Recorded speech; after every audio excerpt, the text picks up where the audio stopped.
28ನೇ ಪ್ರಶ್ನೆಯನ್ನ ಗಮನಿಸಿ.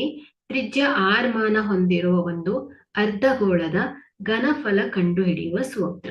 ಸೊ ಇಲ್ಲಿ ಅರ್ಧಗೋಳದ ಘನಫಲ, ಅರ್ಧಗೋಳದ ಘನಫಲ. ಸೊ ಇದನ್ನ ವಾಲ್ಯೂಮ್ ಅಲ್ವಾ, ಸೊ ವಾಲ್ಯೂಮ್ ಅಂತ ಹೇಳ್ತೇವೆ. ಸೊ ವಿ ಅಂತ ಡಿನೋಟ್ ಮಾಡ್ತೇನೆ. ಬರೋಬ್ಬರಿ ಏನಾಗುತ್ತೆ, 2/3 ಪೈ ಆರ್ ಕ್ಯೂಬ್ ಆಗತ್ತೆ. ಸೊ ಇಲ್ಲಿ ವಿ ಅನ್ನೋದು ಏನಾಯ್ತು, ಅರ್ಧಗೋಳದ ಘನಫಲ ಆದ್ರೆ ಪೈ ಅನ್ನೋದು ಏನಾಗತ್ತೆ, ಒಂದು ಸ್ಥಿರಾಂಕವಾಗಿದೆ. ಸಾಮಾನ್ಯವಾಗಿ ಇದನ್ನ ಏನಂತ ಹೇಳ್ತೇವೆ, 3.1415 ಅಂತ ಗುರುತಿಸ್ತೇವೆ. ಸೊ ಅದೇ ರೀತಿ ಆರ್ ಅನ್ನೋದು ಏನಾಯ್ತು, ಈ ಒಂದು ಅರ್ಧಗೋಳದ ತ್ರಿಜ್ಯ ಆಯ್ತು. ಓಕೆ, ಸೊ ಇದೇನಾಯ್ತು, ಅರ್ಧಗೋಳದ ಘನಫಲದ ಸೂತ್ರ.